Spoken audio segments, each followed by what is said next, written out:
मुझे याद है मैं कोरोना के अंदर सब कुछ बंद हुआ, सब कुछ बंद हो गया, कोरोना कोचिंग बंद हो गई, सैलरी बंद हो गई। कुछ सारे लोगों ने कहा, हमने पहले ही कहा था ना तैयारी कर लो।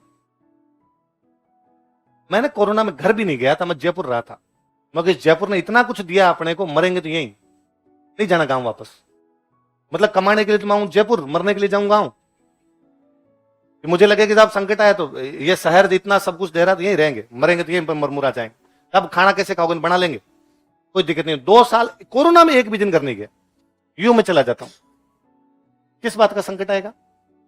जिस दिन आदमी ये सोचे ना, जिस दिन हाथ के काम, जिस दिन स्किल डेवलपमेंट हो गया।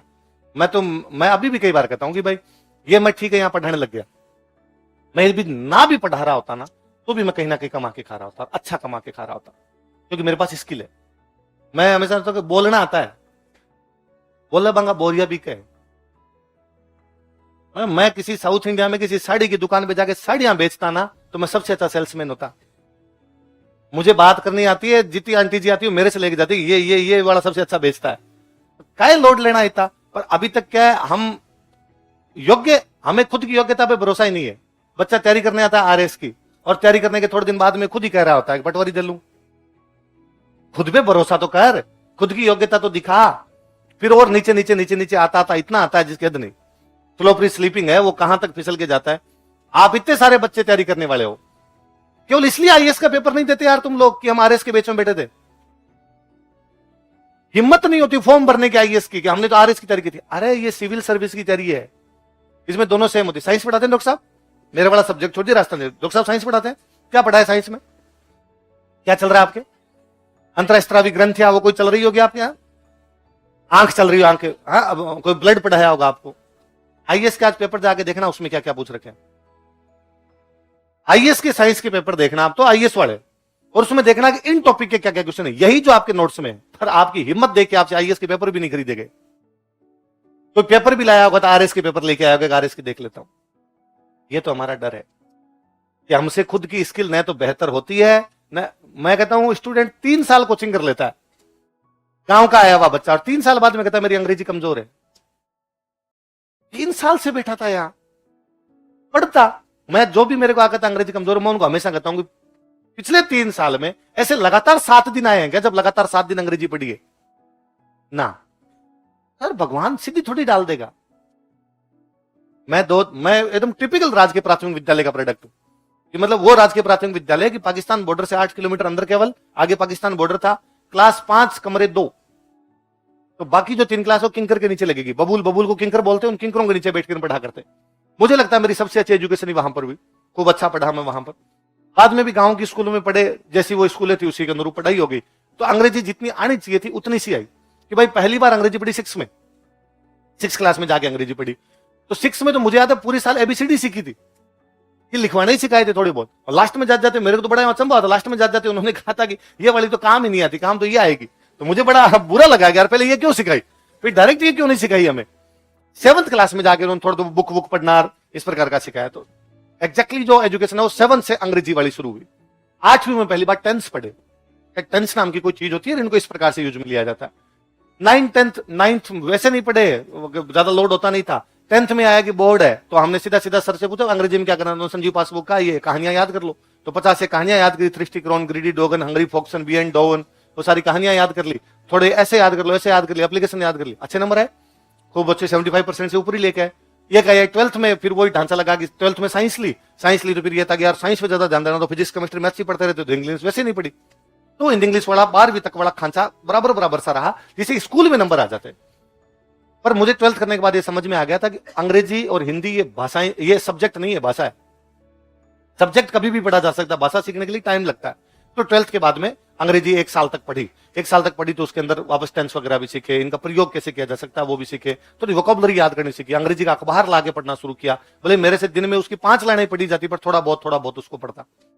उसके बाद में फिर इधर आरएस की तैयारी वारी में आए, वो वापस छूट गई बीच के अंदर। इधर तैयारी में आए तो वापस इधर हिस्ट्री पढ़ो और फिलोसफी पढ़ो, सब्जेक्ट पढ़ो। तो वो उतना सा ही पढ़ाई होती है आरएस वाली, कि जितने आरएस के पेपर में जितना आएंगे नंबर उतने आ जाएंगे। ठीक है, तो 10 नंबर आ जाए तो अपने, 12 नंबर आ जाए तो अपने, 15 नंबर आ जाए तो अपने, 100 में से ऐसा सोच के जाते। तो अंग्रेजी जिस प्रकार से आनी चाहिए थी उतनी कभी नहीं आ पाई। मैं पढ़ाने लग गया। 2013 में जब मैं पढ़ाने लग गया तो मैंने दिलीप सर को पूछा भाई क्या पढ़ाना है। मैं सर का स्टूडेंट था। सर ने मेरे कहा भाई, सर पढ़ाते थे राजस्थान जी के, सर ने मेरे कहा तू पढ़ा। क्या पढ़ाऊं? मेरे नोट्स पढ़ा। ठीक है। तो इंग्लिश मीडियम के बच्चे आते हैं इनके लिए, तो सर ने कहा स्ट्रीम इंग्लिश मीडियम वालों को कोई दिक्कत नहीं, खुद ही लिख लेंगे। तो मैंने एक टप्पा ही अंग्रेजी का नहीं बोला, अंग्रेजी वाले खुद ही लिखते। और था भी कि हिस्ट्री में अंग्रेजी में होता ही क्या है, स्वामी जी चित्तौड़ आए तो लिख लेगा, सुन ली ना उसने हिंदी में लाइन। अब वो रीच लगाना, अराइव लगाना, विजिट लगाना, वो जाने, उसका काम जाने यार। इतनी तो अंग्रेजी आती है तभी तो इंग्लिश मीडियम का है। और लिखते मेरे को कभी किसी बच्चे ने पूछा ही नहीं। 2014 में साल भर बाद मुझे लगने लगा कि कुछ बच्चे ऐसे हैं जिनको ये टर्म नहीं समझ में आती। मैंने बोला अलाउद्दीन खिलजी की साम्राज्यवादी नीति, उसको साम्राज्यवादी को क्या कहेंगे ये नहीं पल्ले पड़ा उसको। तो मैं अंग्रेजी की टर्म ये सारी जानता था। और या मैंने दिलीप सर ने मुझे कहा कि थोड़ा टर्म तू देख के आ जाया करना क्या क्या है। तो मैं एक दिन देख के आता कि अच्छा आज आपने ये पढ़ा ना, साम्राज्यवादी नीति, इसको अंग्रेजी में क्या कहते हैं, इंपीरियलिस्टिक पॉलिसी कहते हैं। ठीक है। चित्तौड़ किले का सामरिक महत्व, सामरिक को क्या कहते हैं, स्ट्रेटेजिक कहते हैं। ठीक है। ये चित्तौड़ किले का व्यापारिक महत्व, व्यापारिक को क्या कहते हैं, कमर्शियल कहते हैं, कमर्शियल। ठीक है। इतना तो मैं केवल वर्ड्स बोलता, बच्चे खुद लिखते। अलाउद्दीन खिलजी की साम्राज्यवादी नीति, मैं इतना बोलता साम्राज्य नीति, इंपीरियलिस्टिक पॉलिसी। अब वो जाने उसका काम जाने, वो लिखता है imperialistic policy of Alauddin Khilji. मैंने तो अलाउद्दीन खिलजी कभी बोर्ड पे नहीं लिखा। 2015 आया, अब क्या करें, ये तो वापस अब बच्चों की संख्या बढ़ने लगी। 2012 के अंदर वो कोई क्लास में 10% इंग्लिश मीडियम वाले थे, वो 20% हुए, वो 30% हुए। तो मुझे लगा यार अब इनको तो आ ही नहीं रहा है, ये शब्द भी नहीं बोले जा रहे इनसे। तो मैंने थोड़ा थोड़ा ज्यादा बोलना शुरू किया कि मैं ज्यादा टर्म यूज में लूंगा, ज्यादा बोलने लग जाऊंगा थोड़ा थोड़ा। पर मेरे से भी उतना नहीं बोला जा रहा, उसमें ज्यादा टाइम लग रहा मेरा, मैं घर पे जाके पूरा उसको ही पढ़ रहा। तो फिर हमने एक तरीका निकाला, इंग्लिश मीडियम वालों को नोट्स दे दो। तो इंग्लिश मीडियम वाले नोट्स लेके बैठ रहे थे, हिंदी में मैं लिखा था, इंग्लिश मीडियम वाले नोट्स में अंडरलाइन करते रहते, सर ने ये बोला, लिखते ही नहीं। पर 2016 आते आते मुझे खुद को ही लगने लगा, मुझे सर ने नहीं कहा कभी, सर ने कहा ठीक है ऐसे चल रहा है, मुझे खुद को ही लगने लगा कि 2015 तक मेरी क्लासें ऐसे लगाते थे कि पहले शुरुआत में दिलीप सर इकोनॉमी पढ़ाते, साथ में लक्ष्य मैम ज्योग्राफी पढ़ा लेते, फिर पॉलिटी क्लास होती और होती, राजस्थान जी की क्लासें लास्ट में जाके लगती। ऐसा मानते कि राजस्थान जी की आता ही है, सबको क्या पढ़ाना है, राजस्थान के बच्चों को राजस्थान जी के नहीं आएगा तो किसको आएगा। वो 2016 तक आते थे, नए बच्चों की खेप पानी शुरू हुई, एनसीईआरटी वाले बच्चे आने शुरू हुए, तो समझ में आया कि ना इनकी राजस्थान जी की पढ़ी हुई नहीं, इनको पहले पढ़ानी पड़ेगी राजस्थान जी की, तब पार पड़ेगी, क्योंकि सबसे अधिक सवाल राजस्थान जी के आते हैं। तो वेरी फर्स्ट डे में क्लास लगाई। अब पहले दिन की क्लास में मैं बच्चों को जाके कहूं कि लो इंग्लिश मीडियम वाले नोट्स लेके बैठ जाओ, तो उस बच्चे को लगेगा मेरे को क्यों नहीं लिखवा रहे, उसके 100 सवाल होंगे, नोट्स में कोई समझ में नहीं आएगा, फिर पूछेगा मैं मेरे हाथ से लिखता ज्यादा अच्छा लिख सकता था। तो 2016 के बाद में सीखी, उसको बोलना शुरू किया कि ना आपने नहीं बोलेंगे तब तक ये मन में डर रहेगा, ज्यादा से ज्यादा क्या होगा, गलत बोल जाएंगे, और गलत बोल जाएंगे तो बच्चा अपने कह देगा ना सर ये ऐसे नहीं होता, ऐसे होता है। परफेक्शन तो कभी नहीं आएगा जीवन में, धीरे धीरे मर पड़ के सीखेंगे, पढ़ के सीख जाएंगे। धीरे धीरे ये हुआ कि हाँ अब अपने है कि अपने आती पहले भी थी, बोलते नहीं थे, नहीं बोलते थे तब तक, नहीं आई, बोलना शुरू किया तो आ गई। तो मैं अभी भी कई बच्चों को कहता हूं यार मेरा एग्जांपल ले लो कि जब मैं इतनी सी बोलनी सीख गया, क्लास में काम चल सकता है, तो तुम इतनी सी पढ़ लो जिसे RS में नंबर आ जाए। पर हम योग्यता सुधारने के लिए कुछ नहीं करते। हम सबको अब ये होने लग गया कि जो जितना पका पकाया माल कुछ मिल जाए वो अपने पास आ जाए और हो जाए। आदमी थोड़ी तो मेहनत करना पड़े।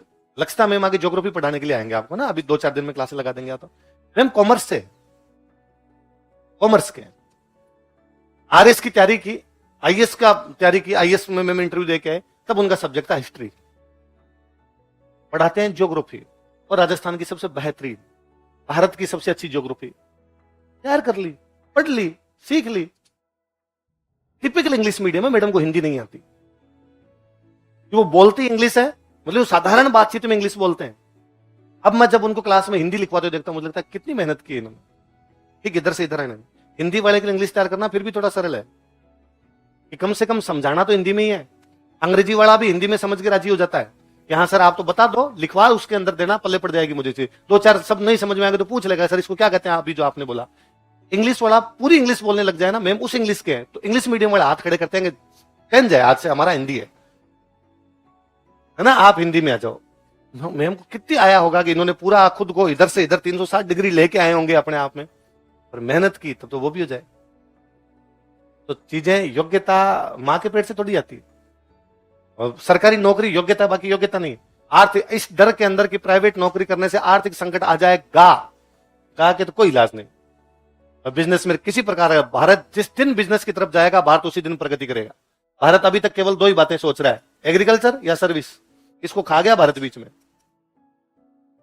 इंडस्ट्री, जबकि जॉब क्रिएट करेगी इंडस्ट्री, पैसे आएंगे तो इंडस्ट्री, सब कुछ उसके अंदर आएंगे। और जिन्होंने प्रयास किए हैं उनको आपने कभी नहीं देखा कि वो फेल हो गए हो। आदमी फेल हो भी जाता है तो वापस उसमें, तो क्या फेल हम आरएस में नहीं होते? क्या हम 2-2 3-3 अटेम्प्ट इसके अंदर नहीं देते? और क्या एक बार आप आरएस की नौकरी लगे उसके बाद गारंटी है कि आप हमेशा रहोगे? आजकल तो सरकार 50 साल बाद में कईयों को भेजने लगेगी, जरूरत नहीं है, जाओ घर जाओ, वीआरएस ले लेती है सरकार, ले लेती है, चले जाओ। आजकल तो ये तक हो गया कि मैंने अभी पिछले दिनों सुना कोई भ्रष्टाचार का मुकदमा था किसी बंदे पर, मुकदमा हुआ, मुकदमा होने के बाद में बंदे पर मुकदमा चलता रहा 15 साल मुकदमा चला, तो बंदा रिटायर हो गया, मुकदमा ही चलता रहा, कोई अभी तक सजा नहीं हुई। 2 साल बाद में, रिटायरमेंट के 2 साल बाद में फैसला आया और पता चला इस बंदे को सजा है 7 साल की, बंदे को जेल भेजा, पिछले 15 साल की तनख्वाह वापस ली। फिर तो खतरा है, सरकारी नौकरी नहीं करनी चाहिए। पर है जी, अभी तक अपना ये मानना है कि ये थोड़ा ज्यादा सिक्योर है, इसके अंदर किसी प्रकार का कोई खतरा नहीं होगा। गांव में खाली कोई चक्की खोल के बैठे ना, चक्की, आटा वाली चक्की, कोई खतरा नहीं है उसमें, कहीं नहीं जाएगी, आटा सब खाएंगे। इस दुनिया में जब तक लोग रहेंगे तब तक आटा तो खाएंगे, तो आटा चक्की हमेशा फायदे के अंदर ही रहेगी। और वो बच्चा यदि गांव के अंदर भी मेहनत करके 40-50 हजार रुपए कमा ले, तो दुकान खोल ले, आटा चक्की खोल ले, एक कोई दूसरा पुलिस कांस्टेबल लगे, उतनी तो तनख्वाह भी नहीं है, हमारी प्रेफरेंस पुलिस कांस्टेबल है। हम उसी प्रकार से सोचते हैं, जैसा सोचते हैं वैसा समाज बनता है। तो धीरे धीरे हम दूसरे प्रकार से सोचेंगे, तब दूसरा हो जाएगा। इसलिए भले ही हम ये लाइन लिखे कि कानूनी बाध्यता के अभाव में समाज सुधारने हुए, कानूनी बाध्यता नहीं, समाज में जब शिक्षा आती है सही ढंग से, एजुकेशन, लिटरेसी नहीं, फिर 2 चीजें, एक साक्षरता और एक शिक्षा है। एक तो है लिटरेसी की, पढ़ लिख गए लोग, एक वास्तव में शिक्षा का उद्देश्य समझ में आया उस दिनों का। अभी तक तो अपने से उन लाल बत्तियों पे नहीं रुका जा रहा जिनमें पुलिस नहीं है, क्योंकि कानून है कि लाल बत्ती पे रुकना चाहिए। अपने को यह भी पता है कि रिस्क है, मर जाएंगे लाल बत्ती क्रॉस करते, सामने वाला ठोक जाएगा, पर क्रॉस करते हैं क्योंकि उस पर पुलिस वाला नहीं है। ये नागरिक कर्तव्य है कि रुकना चाहिए उस पर, ये नागरिक कर्तव्य है कि कचरा नहीं फेंकना चाहिए। हम क्लास में फेंक देते हैं, बाकी छोड़ो, ये यहाँ पे खराब हुआ, आपका कोई पेज खराब होगा और आपने फाड़ के नीचे डाल दिया, लेकिन इतना तो हम भी जानते हैं कि यहाँ तो नहीं फेंकना चाहिए था, इसको बाहर जाकर डस्टबिन में डालना चाहिए था। जब बच्चों को यह भी कहना पड़ता है कि भाई क्लास में मान लो किसी बेच में कोई मिठाई बांटी, 26 जनवरी की मिठाई बांटी, फिर कहना पड़ता है डस्टबिन बाहर रखा हुआ है, सब बाहर जाके डालना, मतलब नहीं कहते 20% तो यही डालेंगे। है जी, अपने कोई भी देश खुद महान नहीं होता, उसके नागरिक महान होते हैं। जिसके नागरिक महान होते हैं वो देश भी धीरे धीरे क्या हो जाता है। अपने अभी तक नागरिक अपने जिंदाबाद है, नागरिक तो अपने हैं ना सारे के सारे, सब में और कमियां होती है तो कमियां सुधरती है, हमारी भी सुधरेगी धीरे धीरे ये चीजें भी समाप्त होगी। पहले कुछ चीजें थी वो आज समाप्त हुई है, आज कुछ चीजें वो कल समाप्त हो जाएगी। उसी टाइम में सरकारी नौकरी को भी अपने तो यहाँ अच्छा नहीं मानते थे। कोई टाइम था जब अपने कहा करते थे कि ना, अधम नौकरी नीच निदान, नौकरी तो अधम काम है, नौकरी कौन करता है यार किसी की जाके, तब खेती में फायदे थे।